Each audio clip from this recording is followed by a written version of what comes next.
ఈరోజు తెలుసుకుందాం. So welcome to morning session. మనకు ఒక శ్లోకం ఉంది, క్షుద్రం హృదయ దౌర్బల్యం అని పితామహ పత్రి చెబుతూ ఉంటారు. క్లైబ్యం మాస్మగమః పార్థ, క్లైబ్యం మాస్మగమః పార్థ నా ఐతత్వయి ఉపపద్యతే, క్షుద్రం హృదయ దౌర్బల్యం త్యక్తోత్తిష్ట పరంతప అని. అయితే ఇది మన డే టు డే లైఫ్లో ఏ విధంగా ఉపయోగపడుతుంది అనేదానికి తెలుసుకోవడానికి ఒక అర్జునుడికి చెప్పిన విషయమే కాదు, మనందరికీ చెప్పినటువంటి విషయమే. అది భగవద్గీత అనేది ఒక మానసికమైనటువంటి వ్యాధులకి అద్భుతమైన చికిత్స లాంటిది. సో సైకాలజికల్ డెవలప్మెంట్ ఇక్కడ ఏం జరిగింది, సైకాలజికల్గా ప్రాబ్లం ఏమొచ్చింది, పిరికితనం ఆవహించింది. చేతకానితనం అనుకుంటున్నాడు, పిరికితనం లేదా చేతకానితనం, నాకు చేత కాదు, నా వల్ల కాదు అనేటువంటి భావనలో ఉన్నాడు. ఇది నీకు తగదు, it's not fit for you. క్షుద్ర దౌర్బల్యం అంటే ఈ చిన్నపాటి హృదయ దౌర్బల్యాన్ని విడిచిపెట్టు అని. అలాగే మన డే టు డే లైఫ్లో దైనందిన జీవితంలో కష్టాలు సవాళ్ళు వచ్చినప్పుడు భయపడి వెనకడుగు వేయకుండా వాటిని ధైర్యంగా ఎదుర్కోవాలి. అలాగే ఉద్యోగంలో కానీ, వ్యాపారంలో కానీ, పరీక్షల్లో కానీ, ఉద్యోగంలో ఒత్తిడి ఉంటుంది, వ్యాపారంలో నష్టాలు ఉంటాయి, పరీక్షల్లో వైఫల్యాలు ఉంటాయి, ఫెయిల్యూర్స్ ఉంటాయి. అలా ఎదురైనప్పుడు ఆధారపడకుండా ముందుకు సాగాలని అర్థం అన్నమాట. అలాగే మన స్వీయ సామర్థ్యం అంటే నా సామర్థ్యం ఎలా ఉంది అనే దానికి ఇన్ఫీరియారిటీ కాంప్లెక్స్ లోను కావద్దని చెప్తుంది. మనకున్న శక్తి సామర్థ్యాలపై నమ్మకం కోల్పోవద్దు. మనకున్న శక్తి సామర్థ్యాలపై నమ్మకం కోల్పోవద్దు. ఎవరైనా మిమ్మల్ని తక్కువ అంచనా వేసినా మీ నిజమైన సత్తాన్ని మరిచిపోవద్దు అని ఈ శ్లోకం మనకి హెల్ప్ చేస్తుంది. అలాగే చిన్న బలహీనతలను జయించడం అంటే మన మనసులో ఉండే చిన్న చిన్న బలహీనతలు, భయాలు మన పురోగతికి అడ్డుపడతాయి. వాటిని విడిచిపెట్టి మన కర్తవ్యం వైపుకి దృష్టి సారించాలి. కర్తవ్యం నిర్వహించడం అంటే ప్రతి ఒక్కరికి వారి వారి జీవితంలో ఒక కర్తవ్యం ఉంటుంది. కొన్నిసార్లు భావోద్వేగాల వల్ల, అప్పటి పరిస్థితుల వల్ల మన కర్తవ్యం నుండి తప్పించుకోవాలనిపిస్తుంది. అలాంటి సందర్భంలో భగవద్గీత ఈ శ్లోకం చాలా అద్భుతంగా మనకు ఉపయోగపడుతుంది. క్లైబ్యం మాస్మగమః పార్థ నా ఐతత్వయి ఉపపద్యతే, క్షుద్రం హృదయ దౌర్బల్యం త్యక్తోత్తిష్ట పరంతప. So let us go to the teaching of Pitamaha Patriji చెప్పిన కొన్ని అంశాలను మనం కొన్ని తీసుకుందాం. ఇందులో విశేషం ఏంటంటే మానవ జన్మ పరంపర ఏ విధంగా జరిగింది, మానవుడు ఎక్కడి నుంచి వచ్చాడు అంటే యానిమల్ కింగ్డమ్ నుంచి, ఆ గ్రూప్ సోల్ నుంచి, ఆ సామూహిక ఆత్మ నుంచి ఒక ఇండివిజువల్ సోల్గా మానవ జన్మలో ప్రవేశిస్తాడు. అలాగే మరొక రూపంలో చెప్పుకోవాలంటే ఒకానొక శకలంగా ఎనర్జీ యొక్క శకలం అంటారనమాట. ఆ ఎనర్జీ శకలంగా మానవ జన్మ పరంపరలోకి ప్రవేశించినప్పటి నుంచి, లేకపోతే ఒక్కోసారి మనము ఇతర గ్రహాల నుంచి వచ్చి ఉంటాము, సౌర కుటుంబాల నుంచి వచ్చి ఉంటాము, నక్షత్ర లోకాల నుంచి మనం వచ్చి ఉంటాము, మానవ జన్మలోకి ప్రవేశిస్తాం. ఇలాగ అనే రకరకాల పరిస్థితుల్లోంచి మానవ జన్మలోకి వస్తుంటాం. ఆత్మలన్నీ ఆ విధంగానే వస్తూ ఉంటాయి. అలా ప్రవేశించడం మొదలుపెట్టినప్పటి నుంచి మానవ శరీరాల్లో ఎన్నో జన్మలు తీసుకుంటూ ఉంటాడు. ఇలా జన్మ పరంపరగా సాగుతూ ఉంటుంది. ఒకసారి మానవ జన్మలోకి వచ్చిన తర్వాత ఆత్మ మళ్ళీ ఇంకొకసారి మళ్ళా వెనక్కి బ్యాక్ వెళ్ళదు, జంతు ప్రపంచంలో పోదు. అది ఏదో ఒక సందర్భం అవసరాన్ని బట్టి తప్పదు అన్నప్పుడు వెళ్తారు తప్ప అలా వెళ్ళడానికి సాధ్యం కాని పని. మానవ జన్మ పరంపర అనేది ఒక అద్భుతమైన విషయం. ఒక మిరాకిల్ అన్నమాట. ఈ జన్మ పరంపర చివరి స్థితుల్లో మానవుడు జ్ఞానవంతుడవుతాడు. ఎందుకంటే జ్ఞానవాన్ మా ప్రపద్యతే. జ్ఞానం ఉన్నవాడు తను తాను తెలుసుకుంటాడు. జ్ఞానవాన్ మాం ప్రపద్యతే అంటే అక్కడ కృష్ణుని తెలుసుకుంటాడని కాదు. బహునాం జన్మనామంతే జ్ఞానవాన్ మాం ప్రపద్యతే. తను తాను తెలుసుకుంటాడు. తను తాను తెలుసుకోవడం కోసం ఇదే ఇలా అవుతుంది. ఎందుకంటే ఎన్నో జన్మల తర్వాత మానవుడు జ్ఞానవంతుడు అవుతాడు. అంటే అలా రకరకాల ఈ యొక్క చివరి జన్మల్లో ఉన్నవారే మన పిరమిడ్ మాస్టర్స్ అన్నమాట. ఎందుకంటే తను తాను తెలుసుకోవడానికి ఇచ్చుకత ఉన్నవారు మాత్రమే ఈ పిరమిడ్ స్పిరిచువల్ సొసైటీలో ప్రవేశిస్తారు న్యాచురల్గా. అఫ్కోర్స్ డిఫరెంట్ రీజన్స్ ఉండొచ్చు, కానీ స్థితం కావాల్సింది ఈ యొక్క జ్ఞాన పరంపర, జ్ఞానం కోసం వెళ్ళడం కోసం. అయితే ఇక్కడ ఏంటంటే మొట్టమొదటిగా జన్మ తీసుకున్నప్పుడు ఎలా ఉంటుంది? వాటికి మొట్టమొదటి జన్మ తీసుకున్నప్పుడు వాడికి జ్ఞానం అవసరం ఉండదు. చిన్న పిల్లల బొమ్మలతో ఆడుకున్నట్లు మానవుడు తన శరీరంతో ఆడుకుంటాడు. శరీరం కోసమే జీవిస్తుంటాడు. తినడం, తాగడం, పడుకోవడం, మైథునం, పెళ్ళి, పిల్లలు, మళ్ళీ వాళ్ళు చావకుండా బ్రతకాలి, వాళ్ళ కోసం పోరాడాలి. ఇలా కేవలం ఒక ఫిజికల్ ఎగ్జిస్టెన్సీ కోసమే ఎన్నో జన్మలు తీసుకుంటాడు. భౌతిక జన్మనే మళ్ళీ మళ్ళీ కోరుకుంటాడు. మళ్ళీ మళ్ళీ అనేక చోట్ల పుడుతూ ఉంటాడు. ఇది కథ. ఇలా కొన్ని వందల జన్మలు గడవచ్చు. ఇలా అని లెక్క ఏం కరెక్ట్గా ఉండదు. అయితే వాడి ఇంగిత జ్ఞానాన్ని బట్టి తేడా ఉంటుంది. తర్వాత కేవలం కొంతమంది ఎలా ఉంటారు? ఇడ్లీ సాంబార్ తినడానికి పుట్టినట్టు ఉంటారు. కొంతమంది మరి కోడిని తినడానికి పుట్టినట్టుంటారు. కొంతమంది మేకను తినడానికి పుట్టినట్టు ఉంటారు. కొంతమంది నా రొయ్యలను తినడానికి పుట్టినట్టుంటారు. ఆ తర్వాత అది అయిపోయిన తర్వాత కొంతమంది నేను ప్రజలలో గుర్తింపు పొందాలి అంటారు. నేను ఒక రారాజుగా కావాలి, నేను అందరిలో నెంబర్ 1 కావాలి, నా తర్వాతే మిగతా వాళ్ళంతా ఉండాలి, అందరూ నా కాళ్ళకి మొక్కాలి, పక్క వాళ్ళకి మొక్కకూడదు అని చెప్పి అధికార లాలసత. అంటే ఇక్కడ స్వాదిష్టాన చక్రం. మొట్టమొదటిదేమో కానా పీనా సోనా అనేది ఏమో ఏది మూలాధార చక్రం. ఇక్కడికి వచ్చేసరికి ఏమొచ్చింది? అధికారం, నాకే పవర్ కావాలి అంటారు. గుణాల లెక్కకు వచ్చేసరికి అది తమో గుణం ఉంటుంది, ఇదేమో రజో గుణం ఉంటుంది. చక్రాస్కి వచ్చేసరికి ఇది స్వాదిష్టాన చక్రము అన్నమాట. నేనే అని. ఇది చాలా బాగా అర్థం చేసుకోవాలి. ఒక పాయింట్, ఒక జస్ట్ ఎగ్జాంపుల్గా చెప్పుకోవడానికి ఏంటంటే, ఒక 100 జన్మలు తమో గుణంలో జీవిస్తాడు వాడు, మరొక 100 జన్మలు రజో గుణంలో జీవిస్తూ ఉంటాడు. ఇది జస్ట్ సింబాలిక్గా ఊరికే చెప్పుకోవడానికి. ఎక్కడ ఇలానే ఉండాలని అక్కడ రూల్ లేదు. ఒక్కొక్క మనిషికి ఒక్కొక్క గుణంలో కొన్ని 100 జన్మలు తీసుకుని ఉండొచ్చు. అందులో ఎన్ని జన్మలు ఏ గుణాన్ని కేటాయించడం అనేది ఆత్మ యొక్క ఇచ్ఛాశక్తి. అంటే ఆత్మ తన ఇచ్ఛాశక్తితోనే కొన్ని జన్మలు తీసుకుంటూ ఉంటుంది. అక్కడి నుంచి అంటే అక్కడ లెర్నింగ్ అనేది ఎంత త్వరగా నేర్చుకోవాలనేటువంటి ఇచ్ఛ అనేది కూడా ఉండాలి, సంకల్పం ఉండాలి. చేసిన తప్పు మళ్ళీ చేయడం, ఏడ్చిన ఏడిపి మళ్ళీ ఆడవకుండా ఉండటం, ఎన్నో ఉన్నాయి. ఎందుకంటే మళ్ళా over and over again thinking, feeling and same old self repeating అనేది పనికిరాదు. ఆలోచిస్తూ ఉంటాం, మళ్ళీ ఫీల్ అవుతుంటాం, మళ్ళీ దానికి సంబంధించినటువంటి బాధ మన శరీరంలో ఉంటుంది. ఆలోచన వలన మన ఆలోచన సరిగ్గా లేకపోతే థింకింగ్, ఫీలింగ్, ఆ ఫీల్ అవడం వలన ఏమవుతుంది? శరీరంలో కెమికల్స్ రిలీజ్ అవుతూ ఉంటాయి. దానివలన మనకి అనారోగ్యాలు వస్తూ ఉంటాయి. అయినా కానీ awareness, change of thought, change of experience, ఆ ఓల్డ్ సెల్ఫ్లోనే ఆ పాత దాంట్లోనే ఉండకుండా కొత్త దాంట్లోకి రావాలన్నప్పుడు ఆలోచన విధానం మారాలి. అప్పుడు ఏమొస్తుంది ఆలోచన? నేనేం చెయ్యాలి అని వస్తుంది.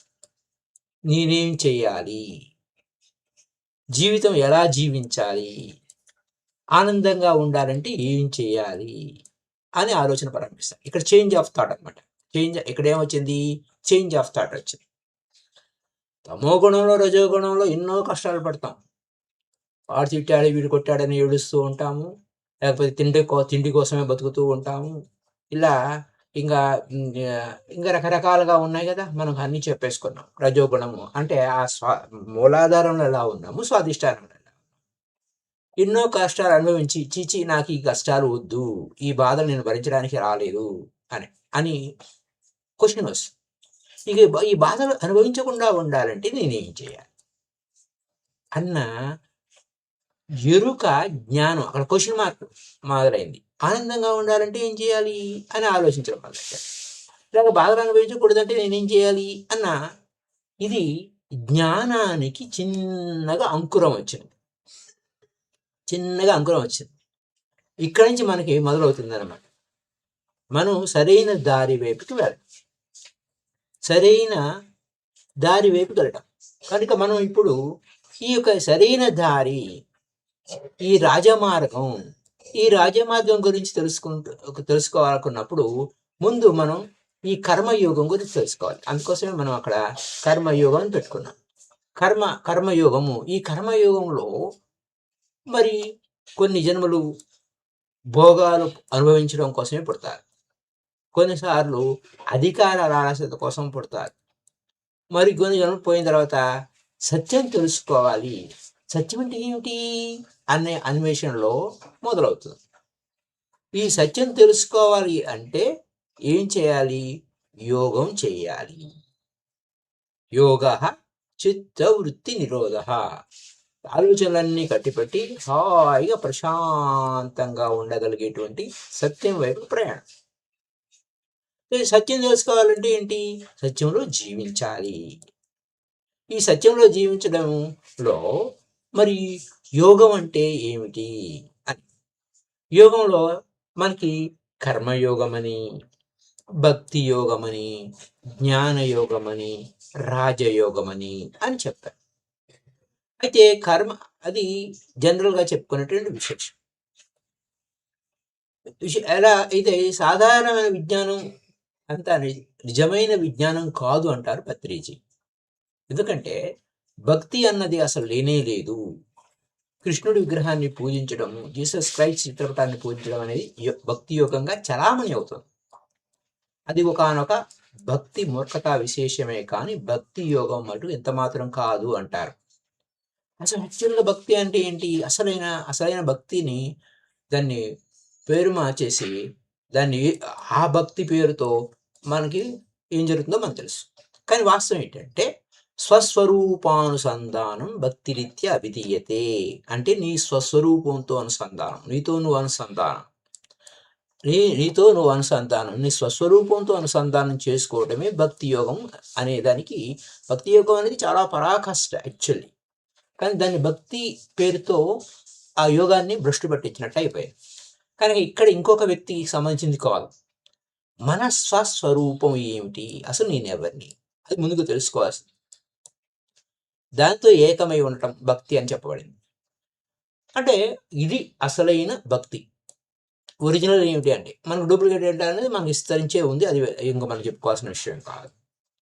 సో మై ఫ్రెండ్స్, అయితే 4 యోగాల్లో మనకి యోగమే భక్తి యోగం అనేది కాదు. సో నీతో నువ్వు కలవడం అనేది మధ్యలో మిళితం అయిపోతుంది. కాబట్టి భక్తి యోగం సెపరేట్గా అయితే ఏమీ లేదు. మనకేం అప్పుడు ఏం చెప్తారు? కర్మయోగం గురించి చెప్తారు. మళ్ళీ ఆ కర్మయోగంలో మళ్ళీ 4 స్టేజెస్ ఉంటాయి. మొదటి 2 స్టేజెస్ ఈరోజు మనం చెప్పుకుందాం. కర్మయోగం 1, కర్మయోగం 2. ఇప్పుడు మై డియర్ ఫ్రెండ్స్, కర్మయోగం మొదటి స్టేజ్లో కొన్ని జన్మలు, తర్వాత జ్ఞానయోగం వస్తుంది, అది వేరే స్టోరీ. కర్మయోగం మొదటి ఏంటి? మళ్ళా కర్మయోగంలో అంటే ఒక్కొక్క మెట్టు వెళితేనే మనం పైకి వెళ్తాం. కర్మయోగం 2వ భాగం ఉదాహరణ తీసుకోవాలనుకోండి, గౌతమ బుద్ధుడు, జీసస్ క్రైస్ట్ లాంటి వాడు అనమాట. ఆ లెవెల్కి ఎప్పుడైతే మనం వెళ్తామో అప్పుడు మన చివరి జన్మల్లో ఉంది అని మనం తెలుసుకోవచ్చు. వాళ్ళు చివరి జన్మల్లో ఆ స్థితిలో ఉన్నవాళ్లే కనుక ప్రపంచం అంతటిలో కూడా జగద్గురువులుగా వాళ్ళు భాషించారు. అక్కడి దాకా వెళ్ళాలంటే ఆ శిఖరాగ్రానికి వెళ్ళలేం కదా డైరెక్ట్గా. కాబట్టి మనము అనేక అద్భుతమైన స్టెప్స్ మనం తెలుసుకుందాం. మొదటి స్టెప్ ఏంటంటే స్టేజ్ ఏ యోగ. మనకి కర్మయోగంలో మొట్టమొదటిది కర్మయోగం. ఈ కర్మయోగంలో మొదటి 4 స్టేజెస్ ఉంటాయి. స్టేజ్ ఏలో ఏం చెప్తారంటే, అయ్యా నువ్వు ఎవరికి మంచి చేయలేకపోయావు, చెడు మట్టుకు చెయ్యొద్దు నాయనా అని చెప్తారు. ఏ ప్రాణిని హింసించవద్దు నాయనా. ఆ రొయ్యని ఇన్ని రోజులు తిన్నావు, ఇంకా తినొద్దు. ఆ పందిని తిన్నావు ఇన్ని రోజులు, ఇంకా తినొద్దయ్యా. నీ పెళ్ళంతో ఎన్నాళ్ళు కొట్లాడావు, ఇక నుంచి కొట్లాడకయ్యా. నీ పిల్లల్ని రోజు తంతున్నావు, ఇక నుంచి తన్నకయ్యా అని చెప్పేసి చెప్తారు. నువ్వు ఎవరికి మంచి చేయలేకపో, కానీ చెడు మట్టుకు చేయొద్దు. ఇది కీ పాయింట్. ఇది స్టేజ్ ఏ, కర్మయోగంలో స్టేజ్ ఏ అనమాట. ఇది వాడు అభ్యాసం చేయాలి. ఈ అభ్యాసం చేయడానికే ఇలా ఉండకూడదు, ఇలా చేయకూడదట అని తెలుసుకోవడానికి కొన్ని జన్మలు గడిచిపోతాయి. తర్వాత కర్మయోగంలోనే స్టేజ్ బికి వెళ్తాడు. ఇది మన కర్మయోగం స్టేజ్ 1. స్టేజ్ 1లో ఏబిసి, ఈ స్టేజ్ ఏ అనమాట. సరే, స్టేజ్ బిలో ఏంటి? నువ్వు పక్కవాడు మంచి చేయడానికి పూనుకో. అందులో నువ్వు పక్కవాడి చెడు చేయొద్దు, మంచి అని అన్నారు. నువ్వు మంచి చేయకపోయినా పర్లేదు, కానీ ఎవరికి చెడు చేయొద్దు అని మొదట చెప్పారు. రెండోసారి ఏం చెప్పారు? నువ్వు మంచి చేయడానికి పూనుకో. అది నీకు కూడా మంచి జరుగుతుంది. నువ్వు ఏది ఇస్తావో అది రిటర్న్ వస్తుంది. నువ్వు మంచి చేస్తే మంచి వస్తుంది, చెడు చేస్తే చెడు వస్తుంది. అది బుద్ధుడు మొట్టమొదటి సూత్రం అని చెప్పాడు, ధమ్మపదం.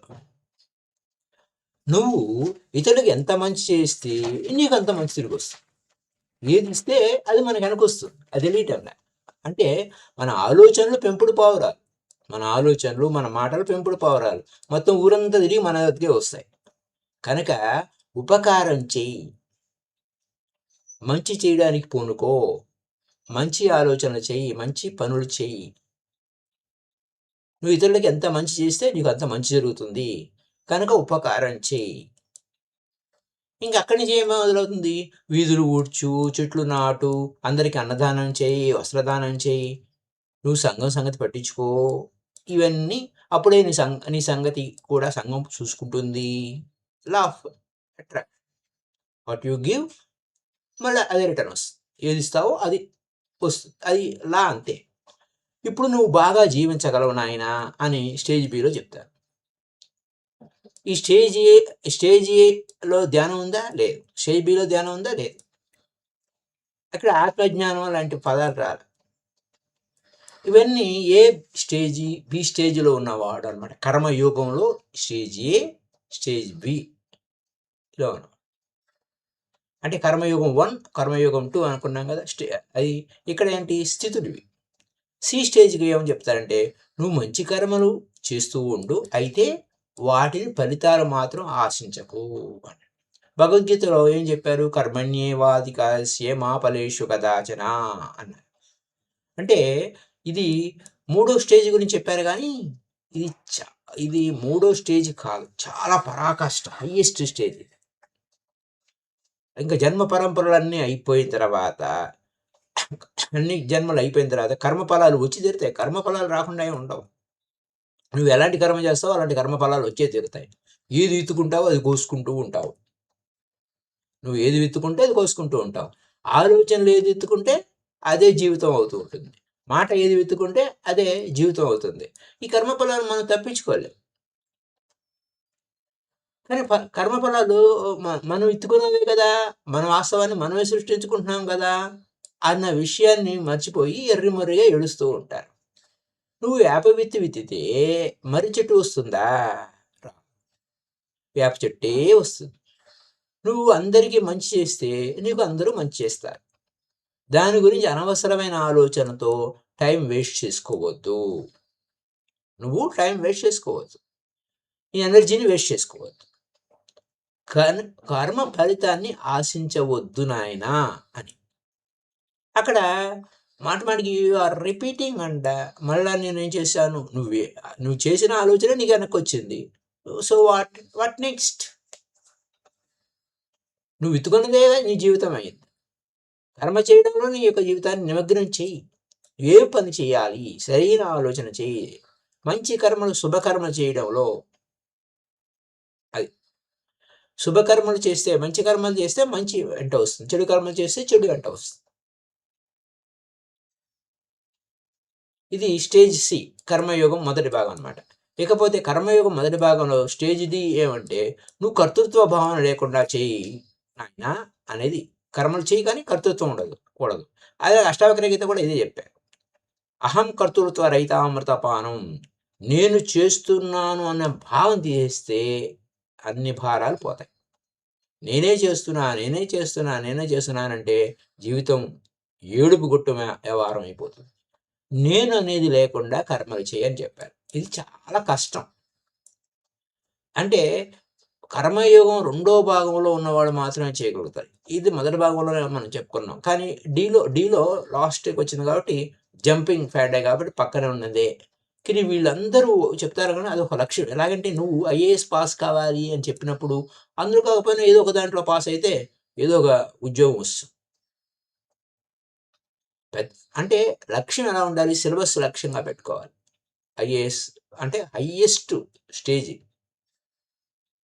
కర్తృత్వ రహితామృతపానం, నేను చేస్తున్నాను అనే భావన లేకుండా చేయడం, అది హయ్యెస్ట్ స్టేజ్. ఇక్కడ మనకి మన చుట్టూ ఉండే పరిస్థితుల్లో ఎవరెవరు ఎలాంటి స్టేజ్లో ఉన్నారు అనేది మనకు బాగా కనపడుతుంది. అంటే పరిశీలించుకుంటే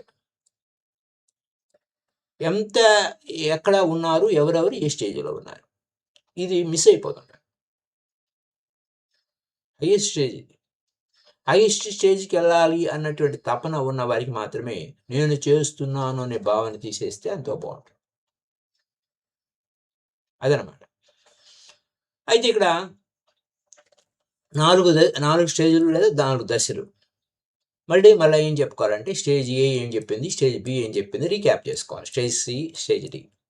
ఎందుకంటే స్టేజ్ ఏలో ఏం చెప్పారు? మంచి చేయకపోతే చేయకపోయావు కానీ చెడు మాత్రం చేయొద్దు, హింస చేయొద్దు, తోటి ప్రాణిని కష్టపెట్టద్దు, చంపొద్దు, కొట్లాడొద్దు, రక్తపాతం చేయొద్దు, నరకవద్దు అని చెప్పారు. ఇది మొత్తం కన్సాలిడేట్ చేసినటువంటి పాయింట్.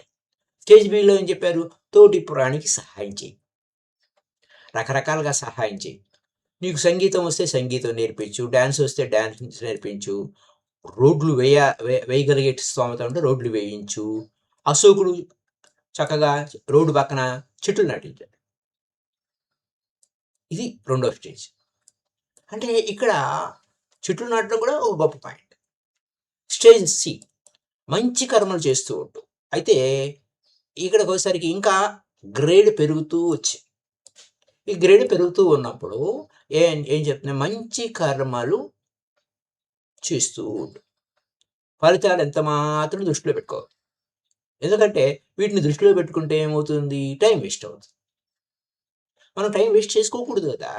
ఫలితాలు వస్తే వస్తూ ఉంటాయి, వాటితో పని లేదు. ఆ విధంగా do your part and depart. నీ పని నువ్వు చేసుకుంటూ పో, మిగతా విషయాలు వద్దు, మిగతా ఆలోచనలు వద్దు, మిగతా వేషాలు వద్దు అని పాయింట్. స్టేజ్ డి ఏం చెప్పింది? ఇంకా ముందుకు నేను చేస్తున్నాననే భావన లేకుండా చెయ్యి, నేను అనేది అసలు జీరో చెయ్యి, అసలు నేను చేస్తున్నాను అనేది లేకుండా కర్మలు చేయి నాయనా అంటారు. ఇది కర్మయోగం మొదటి భాగంలో. ఇవన్నీ అయిన తర్వాత జ్ఞానయోగం మొదటి భాగం వస్తుంది. అదేంటండి కర్మయోగం రెండో భాగం ఉంది కదా అన్నారు కదా అంటే, జ్ఞానయోగం ఒకటి పాస్ అయిన తర్వాతనే కర్మయోగం రెండో దాంట్లోకి వెళ్ళడానికి అవకాశం ఉంటుంది అన్నమాట. సో కర్మయోగం ఉంది, అది కూడా చెప్పుకుందాం. కర్మయోగం రెండోది స్టేజ్. అయితే ఇప్పుడు జ్ఞానయోగం మొదటిది అనే పాయింట్కి వచ్చేసరికి, ఈ జ్ఞానయోగం మొదటి భాగంలో ఇప్పుడు ఏం చెప్తారంటే, ఒరే నువ్వు మానవ శరీరం కాదురో. ఇది ఇక్కడ నాలెడ్జ్, అసలైన నాలెడ్జ్ మొదలవుతుంది. You are not the body, you are the soul. You are not the body, you are the soul అని అక్కడి నుంచి కథ మొదలవుతుంది. You are not the body and you are not the mind. కానీ body mind లెవెల్లోనే ఉండిపోయే కథలో మనకి అర్థమవుతూనే ఉన్నాయి. ఇక్కడ జ్ఞానయోగం వచ్చేసరికి నువ్వు శరీరం కాదు, నువ్వు ఆత్మవి. చనిపోయిన తర్వాత స్వర్గం నరకం ఉన్నాయి. ఈ ఒక్క లోకం అనుకున్నావేమో, ఎన్నో లోకాలున్నాయి. నీకు అపారమైన శక్తి ఉంది. నువ్వు ఆత్మ పదార్థానివి. నువ్వు సాధించలేనిది ఏదీ లేదు. కావాలంటే గాల్లో ఎగరగలవు, నీటి మీద నడగలవు అని చెప్తుంటారు. ఇదంతా జ్ఞానం. ఎంత కొత్తది. ఇదంటే కొత్త జ్ఞానానికి సంబంధించింది. నీకు చావు లేదు, సంతోషం అంట. చనిపోయిన నీ తల్లి లేదా తండ్రి వేరే లోకాల్లో ఉన్నారు. కావాలంటే వాళ్ళతో వెళ్ళి మాట్లాడవచ్చు. నువ్వు కూడా చనిపోయిన తర్వాత వాళ్ళ దగ్గరికి వెళ్తావు. కాబట్టి ఏడవకు. ఇలాంటి విశేషాలన్నీ చెప్తుంటుంది జ్ఞానయోగం. ఇది జ్ఞానయోగం మొదటి భాగంలో. అప్పుడే మొదలు పెడతారు వేదాంతం వినడం, ప్రవచనాలు వినడం మొదలవుతుంది.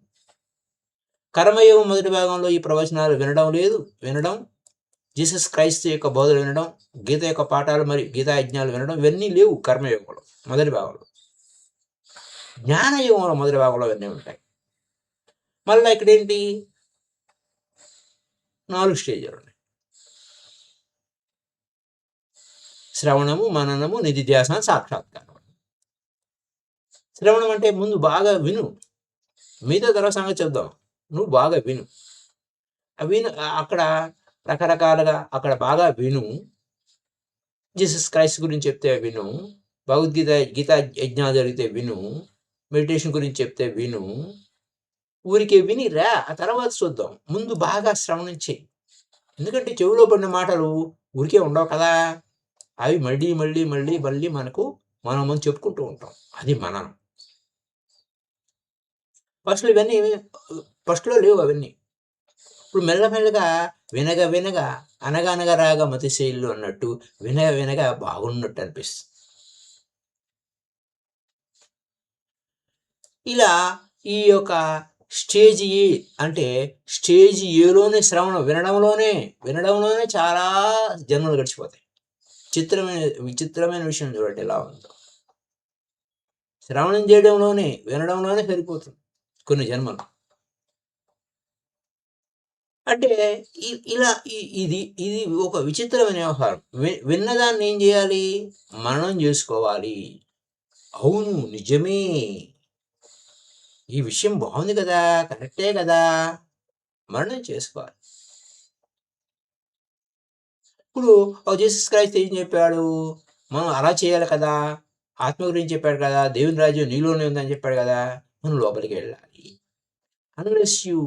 అన్లెస్ థైన్ 2 eyes become 1, 2 కళ్ళు ఒకటైతే ఇవి కానీ నువ్వు లోపలికి వెళ్ళలేవు. You cannot enter the kingdom of God. అంటే 2 కళ్ళు ఒకటి అవడం అంటే ఏమిటి? దేవుని రాజ్యంలో ప్రవేశించడం అంటే ఏంటి? ఒక కన్ను అంటే ఏమిటి? 2 కళ్ళు అంటే ఏమిటి అని మననం చేసుకోవాలి. అది అంటే భగవద్గీతలో అనేక విషయాలు చెప్పారు. తేత్వం భుక్త్వా స్వర్గలోకం విశాలం క్షీణే పుణ్యే మర్త్యలోకం విశంతి. అయ్యో అర్జున, నువ్వు ఆ స్వర్గలోకానికి, ఆ విశాలమైన స్వర్గలోకానికి వెళ్ళి అనుభవించిన తర్వాత మళ్ళీ మళ్ళీ ఈ లోకానికి వస్తూ ఉంటావు. మళ్ళీ ఈ లోకానికి వస్తుంటానా? స్వర్గలోకాలు ఉన్నాయా? వీటన్నింటి గురించి ఈ విధంగా ఆలోచించడాన్ని ఏమంటారంటే మననము అంటారు. శ్రవణము, మననం. ఓకే, అయితే దీని ఏమిటి నేను తెలుసుకోవాలి, నేను ఈ విధంగా జీవించాలి, ఆత్మపరంగా జీవించడం మొదలెట్టాను. అంతవరకు శరీరపరంగా ఏమైనా జరిగినా బాధలు పట్టించుకోకుండా నేను ఆత్మను కదా, రేపు ఎల్లుండి పోతాను కదా, చచ్చిపోతాను కదా, చచ్చిపోయిన తర్వాత హాయిగా ఉంటాను కదా, నేను జీసస్ క్రైస్ట్ దగ్గరికి వెళ్తాను కదా, కృష్ణుడి దగ్గరికి వెళ్తాను కదా అన్న భావనతో జీవితంలో హాయిగా జీవించడం మొదలెడతాడు. అంటే తాను విన్న దాన్ని జీవితంలో అప్లికేషన్ ఆఫ్ భగవద్గీత. ఎందుకంటే మనం అందుకోసం స్టార్టింగ్లో అప్లికేషన్ ఆఫ్ క్షుద్రం హృదయ దౌర్బల్యం అంటే డే టు డే లైఫ్లో ఏ విధంగా ఉంటుంది అనే విషయం చెప్పుకున్నాం. ఈ మొత్తాన్ని నిధిధ్యాసన అంటారు. ఈ నిధిధ్యాసన నుంచి సాక్షాత్కారం, అనుభవపూర్వకమైనటువంటి జ్ఞానం రావడం అనేది జరుగుతుంది. ఈ జ్ఞానంలో అనుభవపూర్వకమైనటువంటి విశేషం ఏమిటి అనే పాయింట్స్ చూసుకోవాలంటే మీ జీవితానికి సాక్షిగా అయిపోవటం. మీ జీవితానికి సాక్షిగా విట్నెసింగ్ కాన్షియస్నెస్ అంటారు ఇంగ్లీష్లో. పుట్టేవాళ్ళు పుడతారు, చచ్చిపోయేవాళ్ళు పోతూ ఉంటారు. హాయిగా సాక్షిగా ఉండటం. ఆ జీసస్ యొక్క జ్ఞానంలో, ఆ కృష్ణుడు చెప్పిన జ్ఞానంలో వాట్స్ ఎవర్ ఆ జ్ఞానంలో హాయిగా ఉండి సాక్షీభూతం అయిపోతా ఉంటారు. సాక్షిగా ఉంటారు. Witnessing consciousness. పెళ్ళిళ్ళు ఒక పక్క పెళ్ళిళ్ళు జరుగుతుంటాయి, పిల్లలు పుడుతూ ఉంటారు, ఒక్కోసారి బిల్డింగ్లు కడుతూ ఉంటారు.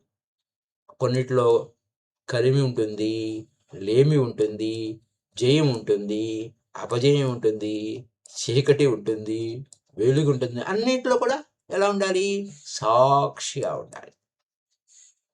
ఇది సాక్షాత్కారం అంటే. ఇక్కడికి ఎంత కీ పాయింట్ ఇది. అంటే నువ్వు అన్నిటినీ కూడా అనుభవపూర్వకం సాక్షాత్కారం అంటే అనుభవం వచ్చేసింది అనుకోండి. నేను చూశాను అంటే నువ్వు ధ్యానంలో కళ్ళు మూసుకుని ఏదో చూసే సాక్షాత్కారం గురించి ఇక్కడ మనం మాట్లాడలేదు. డే టు డే లైఫ్లో ఈ సాక్షాత్కారాన్ని అప్లికేషన్ చెప్పారు ప్రతిసారి. డే టు డే లైఫ్లో నీ జీవితం ఎలా ఉండాలి అనేటువంటి అప్లికేషన్ చెప్పారు ఆయన. అది అసలైన విషయం. So thank you. రేపటి ఎపిసోడ్లో కొన్ని మరిన్ని విషయాలు తెలుసుకుందాం. Thank you. Happy day my dear friends.